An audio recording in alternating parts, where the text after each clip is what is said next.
George Floyd mattered. He was loved. His family was important. His life had value. And we will seek justice for him and for you, and we will find it. The very fact that we have filed these charges means that we believe in them. But what I do not believe is that one successful prosecution can rectify the hurt and loss that so many people feel.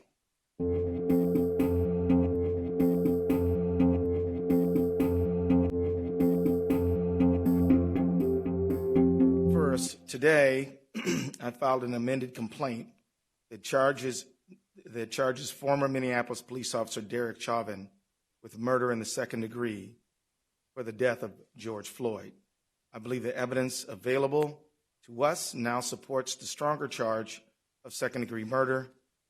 Second, today, arrest warrants were issued for former Minneapolis police officers J.A. King, Thomas Lane, and Tu Tao.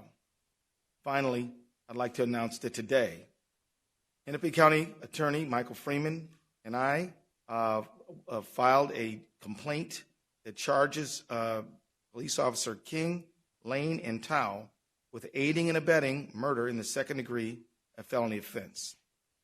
I strongly believe that these developments are in the interest of justice for Mr. Floyd, his family, our community, and our state. As I said earlier, I think Mr. Floyd's family, and I can speak for Mr.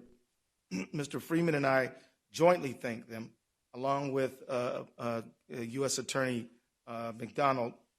We thank the community for their patience in allowing us the time and space we need over these days to lay these charges. As it is so hard to do, I now ask for continued patience. This case continues to be under investigation. We will not be able to say very much publicly about the investigation, except that we encourage anyone who believes that they have evidence in this case to come forward and to be cooperative with the investigation. As we develop the case for prosecution, which will also not be able, we will not be able to say very much publicly about it, because our job is to seek justice and to obtain a conviction, not to make statements in the press, but to do our talking in court. So I ask for your patience again while we limit our public comments in pursuit of justice. I also ask for your trust that we are pursuing justice by every legal and ethical means available to us. Winning a conviction will be hard. In fact, County Attorney Freeman is the only prosecutor in the state of Minnesota who has successfully convicted a police officer for murder. And he can tell you that it's hard. I say this not because we doubt our resources or our ability. In fact, we're confident in what we're doing.